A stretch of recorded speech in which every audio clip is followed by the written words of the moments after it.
Hello and welcome viewers. Today we are about to dive into a powerhouse discussion. Today we are celebrating the dynamic force of young women entrepreneurs. These women aren't just participating in the business world, they're redefining it, they're breaking down barriers, shattering glass ceilings and building incredible businesses that are shaping not just their future but our future as well. Today we are privileged to have with us five remarkable women who are at the forefront of this movement. They're not just dreamers, but they're rather doers. They're not talking about change, they're creating it. From crafting immersive design experiences for weddings, fashion, to reshaping healthcare platforms, from navigating the finance world to empowering fellow female founders, these women are proving that the future of business is undeniably female. Join me in welcoming Ambika Gupta, founder and creative head of the AQ Project India, Kareena Kohli, founder and CEO of HumCare, also part of CEW, along with CA Taral Rayani, founder of Analytic IQ 361, also part of CWE, Ankita Vashishta, founder and managing partner of Arise Ventures and Sahafan, along with Shweta Shivkumar, co-founder of Why So Blue. Thank you so much, ladies, for joining in, for diving into the journeys and challenges and their success stories. We want to listen to your take on what we can be expecting for our future and for building businesses for a better future for us as well. So much again, once again, thanks. Welcome, ladies. Ambika, I'll start off with you. I want to understand your journey. It's been a particularly exciting one. So can you just give us a glimpse on what you have to do?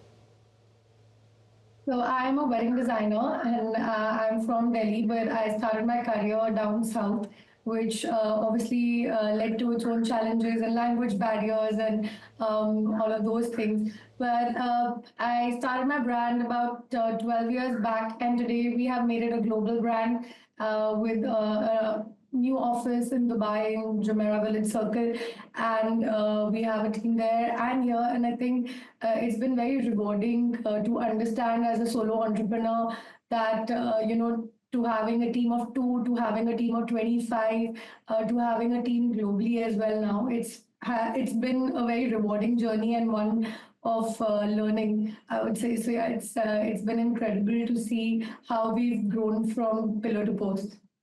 Well, certainly, Ambika, it is an exciting one, and I have a lot of questions on that. But before that, let me also talk to Kareena. Kareena, can you give us a glimpse on your journey as well? How has it been as a CEO and founder of HumCare? Absolutely. So HumCare is a health tech startup for employee benefits with a focus on women's health, family care, and caregiving. While we started this company now 4.5 years ago, my passion for, just improving access to healthcare, especially high quality healthcare and women's health started with my own healthcare struggles when I was a teenager. That feeling of isolation or insecurity when it came to my health really, really stuck. So that's what actually drove me to this. Of course, every day is day one at HumCare, and we're always learning different challenges every single day. But we are so impact driven, and every single day working with different clients, helping people with their healthcare journeys is so, so rewarding, and it really keeps us going. Absolutely. Thanks for that, Kareena. Now coming to you, Taral. It's been an exciting journey catering to the MSMEs, the financial management and all that. Just want to understand your take on how has it been for you in this industry? Yeah, so basically, Analytic 361 Degree is a boutique advisory firm where we specialize in fractional CFO service, cost optimization, and strategy planning.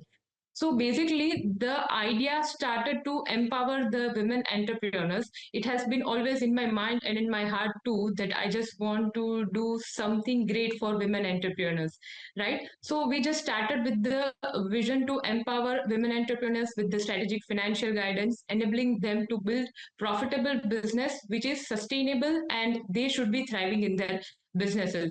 So it's always rewarding and exciting too on this journey to get along with many entrepreneurs who face almost the same challenges on their way to build up their business. So basically, my firm Analytic 361 Degree empowers the women entrepreneurs in building their businesses. Okay, well, that's great to listen to. Ankita, coming to you, you're the founding and the managing partner of Arise Ventures and Saha Fund. want to understand how has it been so far. And if I'm not wrong, it's all about investing in women startups. Want to understand your journey. How has it been rewarding for not just you, but for other women as well? Yeah, of course. Thank you so much for having me. And I run Arise Ventures, which is a global early stage venture fund. I've been in the whole space of private equity, venture capital, and the entrepreneurial ecosystem for more than 15, 16 years now. And being part of the ecosystem, investing, with investors and along with startups, I think what I realized almost a decade ago was that there wasn't enough capital flowing to women entrepreneurs. And that made me, that was a huge gap that I wanted to address. And I said, I've been investing in early stage startups, tech startups globally, but why can't we invest in more women entrepreneurs? And there are a lot of success stories out there. Can we do something more about that and celebrate them? So that's when I kind of launched Saha Fund, which back in the day it was the first venture capital fund to invest in women entrepreneurs in tech. And have really kind of grown that thesis and investment thesis into Arise Ventures now, where majority of our portfolio companies are led by women founders. And we're going very deep into sectors that we believe are really transforming industries, whether it's AI, SaaS, looking at health tech, looking at consumer brands and consumer tech as well, and exploring climate. But I think the whole thesis and premise of what I do is, of course, investing. But the idea is that we need to open access to networks, capital, resources, and tools to women entrepreneurs that they can accelerate faster. And in that process, we go beyond capital, helping them with programs and many more resources, and have built a very strong community of women entrepreneurs globally. Right, well, that is quite informative. And coming to you, Shweta, the co-founder of Wiser Blue. Now, it's a mother and daughter duo that we have seen. Want to understand what was the reasoning behind founding Wiser Blue? How has the journey been so far? Sure. Firstly, thanks a ton for having me here today. I'm Shweta. I'm the co-founder of a sustainable fashion brand called Wiser Blue. My mother and I co-founded the brand 10 years ago. And at the time, we started it because we were interested in it. It was our passion project. And after working a couple of years in corporate, I realized that's not something I want to continue doing. And so we decided to kind of, put everything in there and start something we were passionate about. We actually turned 10 years in August, and we went from a team of 2 to 25, and now we're 60 people in our entire team delivering our products worldwide. And the most proud thing I think for me is also having around 60 to 70% of women working in the company. And I love that these women, especially in production and manufacturing, who have never worked before, giving them an opportunity to kind of learn something new and contribute to their household. I feel like that is what kind of drives me. And of course, sustainable living and sustainable clothing, that is the future, especially making that niche in such a fast world is difficult. But I love that we can educate customers and show them this is also a way to consume products sustainably, consciously. And it's been a wonderful journey so far, to be honest. Absolutely, that sounds wonderful as well. Once again, all of the ladies, thank you all so much for tuning in. I'll start off with my first question with Ankita.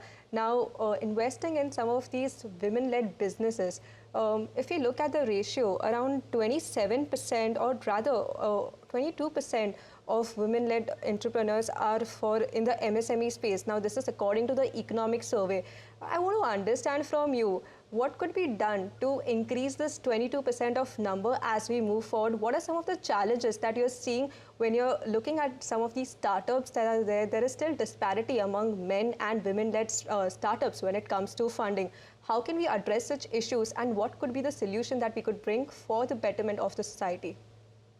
Yeah, and this is exactly what we've been focusing and working on. We hear those numbers about how only 10% of women are actually VC funded, and those are co-founded companies, and actually only 2 to 3% is going into women solely founded companies, right?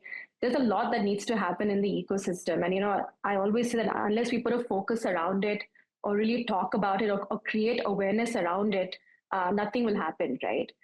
That's exactly like, for example, when I started this fund almost 10, 12 years ago, people asked me, why are you investing in women founders? And I said, why not, right? And what's happened in the years, today we have the examples of Falguni Nair. We have so many great examples that people have done well, right? So I think it's about creating that focus and that direction and really amplifying that. There's a lot that obviously has to be done in terms of course, more women in STEM, more opportunities where women get, progress in their careers, more opportunities for women to actually take that first step of entrepreneurship, right? But we also hear a lot of things where, women say we're over mentored and underfunded, right? So that needs to change. I think what really moves the needle is opening access, but beyond that, actually pushing more capital for this, right? I mean, just to take an example of Karina here, I've worked with her through our programs, and but it's really amazing. Like she said, she's building out what she's building out because she's gone through it, right? So unless we give women the opportunity to build out what they've gone through or what they've experienced, how will we build it out, right? So again, there's a huge need to actually focus on women's health. There's a huge need to focus on what are the financial services that are available for women to create more assets or create more opportunities, right? So I think it's about moving capital. A lot of private wealth goes into venture capital, but a lot of institutional money has to come into the ecosystem. A lot of big DFIs that we see, of course, abroad need to come into, say, even India, etc., to really make that change happen, right? And of course, corporates, enterprises, all that need to take a lot of initiatives to actually progress more women into management, kind of layers. Because any decision that needs to happen has to be amplified from the management level, and that's when it amplifies into more people getting the benefits of it. Absolutely, Ankita, what you've mentioned is very important as to the need of more capital for these women-funded businesses which are there. You were speaking about Karina. Karina, I want to come to you. Now, there is a stigma that since women now, there's a divide that we've seen in the past that it was more about women being the homemakers. They would build families and more like that. But now they're also stepping into corporate. They're upping their game. They're there. But there are still expectations that while they have to excel in the corporate field as well, in the personal life also there should be no compromise on that. So how difficult is it for a woman to manage both the corporate as well as the personal life balance as well? So what you said is absolutely right. I think women are a minority in our workforce today. We only make up about 24% in the active, productive workforce.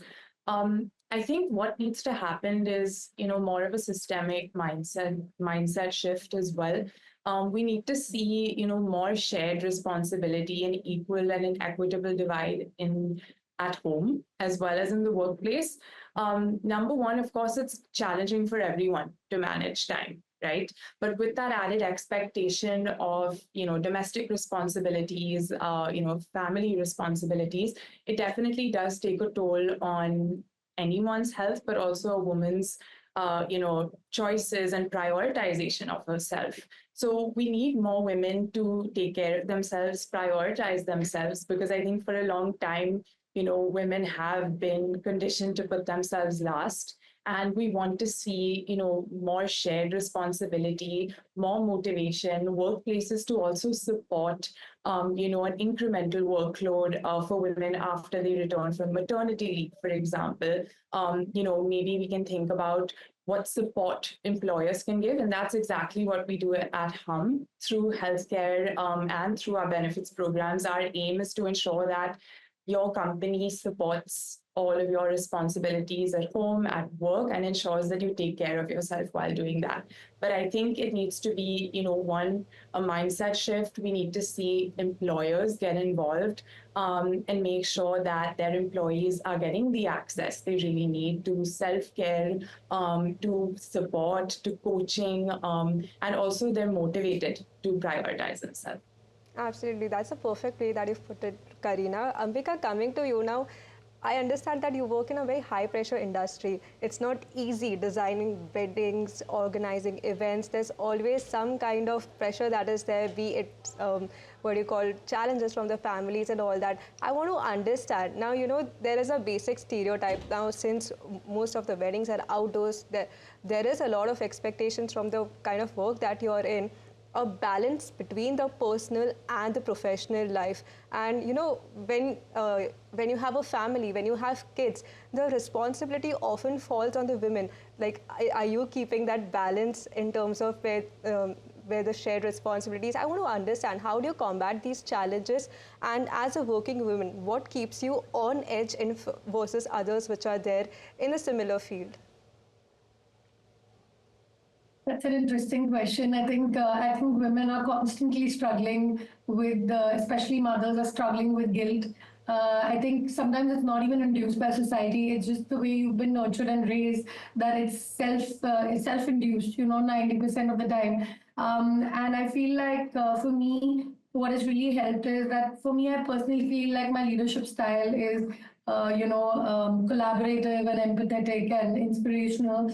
And I've constantly invested in my team, because of which I'm able to rely a lot onto them, and empowering the women in my team, or empowering the men for that matter, has enabled me to take some time off on site, or even taking that 5-minute break. Of course, there's immense expectation. I have a 10-year-old, and I think there's immense expectation for a mother to be perfect. She's to be everything, right? But those same questions are not, unfortunately, raised to men. And I would take this opportunity to also say that today we see a huge change in the ecosystem, where men are co-parenting, where men are taking initiative. There is a change in the dialect and the dialogue, but however, still, it is induced by the society, what kind of things they bring up, and the kind of expectation that they have from women. So I think for me, I have been able to navigate through it by enabling my team, by having a strong community of people at work and at home. I think it takes a tribe to handle, personal life and also professional life, and blessed are those who have that support at home. So I feel the dialogue needs to also start at home, that the way we support our men in the house, or the boys in the house, the same support needs to come to your daughter-in-laws, the same support needs to Right. come to your sisters and to your mothers. Why not? I mean, at the end of the day, the money is coming to the house, so Of empower the course. It's women. so essential So, to keep the balance that is there to ensure that, everyone is playing a part accordingly, right? yeah. So, I mean, that's what's helped me. And I think my innate understanding of people and my strong communication skills have helped me build persuasive conversations and proposals. And I do the closing, and then I leave it to the team Right. to handle it, because they're trained enough to take it from there, and, take it from strength to strength. So I think it's very important that the chain of communication empower the top lead, empower the women at home. I think it's a lot of things that culminate into a successful venture. It's not just a single entrepreneur's job. Yeah, absolutely. I think you've summarized it in a very well manner. Shweta, when it comes to it's a mother-daughter duo that has started the Vice of Blue. I want to understand the shift in dynamics. Like, if you see in the past what was the situation and now what was the situation, if you just had to talk to any of these younger women out there who want to start their own business, what would be your advice to them? Or in fact, even if you're talking to your younger self, what would be something that you would advise going into founding your own business going forward?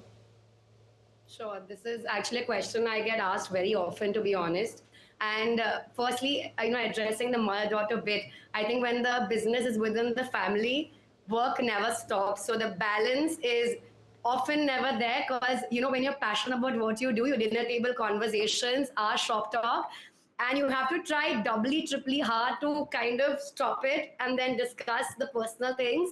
So I think when the family is involved, it is a little tough to stop working and move away from it and kind of have, like, us time and family time. It is tough. But I think from transitioning from there, like 10 years ago to now, we have built a team. So we are a little bit more, trusting of our team. We're a little bit more relaxed. We are not as anal as we used to be. So I think, of course, it's a good transition of letting go and having a clean balance between, personal life, family life, and work life, and having that clean balance throughout as much as possible. Coming to advice to a younger self, honestly, with me, my journey was very different. When I was in college, I actually wanted to go and study abroad, and I had very different dreams, to be honest. But then my father passed away, and it was just me, my mom, and my younger sister was in school. And that's when we realized that there is no way that I am going to get to go abroad or study or anything, and that I have to, start working to start supporting the family, which is why the corporate, came to me much earlier. I started working for a couple of years but I was really unhappy. And then we moved from there to our business, which was a risk in itself because we came from a very humble background. We didn't have a lot of funds, and whatever we had, we kind of ended up putting it in my, my dad's recovery and health and all of that. So for us, starting that brand and from nothing, and now we are in a good space. It is a tough journey, but what I would have done differently maybe would have been to do more research, probably work in the industry or talk to more industry leaders. Maybe that would have avoided all the mistakes I did early on and maybe propelled me to get here faster. Research is your best friend. Like I tell everybody, research, talk to industry leaders, speak to your peers. Women, I think there's a huge, beautiful community of women everywhere in Right, every Shweta. Yeah. industry who don't shy away from helping you. That's what I've realized, that you just have to reach out on your Insta DM or LinkedIn, and they'll be more than happy to get on a call and help you wherever you are. So I feel Right. like that's something I lacked in the beginning, and I only ever advise talk to people, talk to your industry leaders, speak as much as you can, and gain the knowledge before plunging in deep. Well, That's that the is only quite insightful, yeah. Taral, coming to you, now, there's a statistic and it shows about 27% women are working despite completing their graduation and post-graduation. And in fact, even if we see the financial management, the impetus still lies on the man of the house to, manage the finance, to handle all the expenses. How do you think women should step up and take up these responsibilities, and what could be the way forward for them? See, being a core finance person, I always emphasize on the numbers, right? Because numbers always tell a story, right? So whenever it's you just running your business or running your home, you should be very much focused on your numbers. Once you have a numbers, you ultimate it will be helping you in the decision making, right? So whether it's about running a company or running a house, I think the first thing you need to focus is on numbers, the financial discipline, because you need to have a strong handle on your cash flows, margins, and cost structures, because they will be the backbone of any businesses, and as well as the household going well. Thanks for that, Taral. That's a great piece of advice. Ladies, quickly coming to you all on one piece of advice, that you would want the young women or even rather the smaller girls who want to dream big and who want to make it. What should they follow? I'll start off with you, Ambika. Just one quick line from each of you all on what can be the way ahead, what could be the future ahead. I mean, you want me to tell a line in terms of what they could do? Yeah, what you could do, what do you want to say out to the women who are out there who are actually doers and rather dreaming it big? I honestly feel like you need to understand what you're really good at and what is your USP, and then bridge the gap from the market. And I feel that investing in yourself is the best thing that you can do. Learning on the job and then entering into a business helps in navigating challenges and really coming out successful. And it takes a lot of sacrifices to be an entrepreneur. So don't be star-eyed and see somebody on the internet or see somebody and try to emulate them, but first understand what entrepreneurship is about, because I also believe people put a lot of stress on entrepreneurship as if jobs are bad. I think jobs are really good, and to each person is own. So realize how much stress level you can take, because in entrepreneurship, I don't feel there is as much work-life balance as there is in a job. So be prepared and understand what is it that you're really truly good at, and then enter into it and be consistent. Be constantly updating yourself with what's new in the world, and Right, keep. Ambika. Yeah, yeah. But yeah, coming to you, Karina, in very brief, what would your advice be? Same question to all of y'all. In very brief, you can just sum it up. My advice would be to look at it like a marathon instead of a sprint. I think a lot of times as founders or anyone who's building a dream or building a company, everyone wants to see results now or as soon as possible. But you have to look at it as a long journey, and it is a long journey that takes a lot of perseverance and grit. So look at the long journey, look at it like a marathon, and like Ambika said, stay consistent and keep going. Don't take no for an answer. Knock on as many doors as you need to, and something will work out. Stay consistent and remain on that long journey. Taril, coming to you, what's your take on the same? Yes, so for all the women entrepreneurs, irrespective of any industry, any sector you are working, that I just want to tell that we are not just breaking barriers, we are redefining leadership, innovation, and financial success. So the key is not that we fit into the traditional business norms, but we need to define our own path, which are profitable and sustainable. Okay, and Ankita, what about you? If surrounded by women founders, there has been particular incidents that you would want to highlight. Your take on the same? Yeah, I think my take is always, think big. We're in a country where there's so many opportunities today. And I think women have the amazing advantage of building inclusively and with different perspectives. So don't be shy, don't hesitate. Be really bold and confident about building differently, thinking differently, and bringing that inclusivity to your business, into new business sectors as well. And I think with confidence and with grit and hustle and having that laser focus, you can build anything and inspire so many more to be part of your journey, right? So just have high conviction and high confidence, and you can really achieve anything. Okay, and lastly, coming to you, Shweta, what is your take on the same? I think everybody gave amazing, advice for young, budding entrepreneurs. I would just say, just start, take the risk, take the plunge. Sitting in the couch is not going to get anywhere. Even if you fail, that's a step in some direction. So I would just say, don't overthink it, just start. Okay, well, that brings the end to our discussion. Thank you so much, ladies, for joining and sharing your perspective, giving a glimpse of your journey and what could be the road ahead for so many dreamers out there who want to make it big in the industry. So, once again, thank you all so much for joining in. And this brings the end to our panel discussion on young women entrepreneurs breaking barriers and building businesses.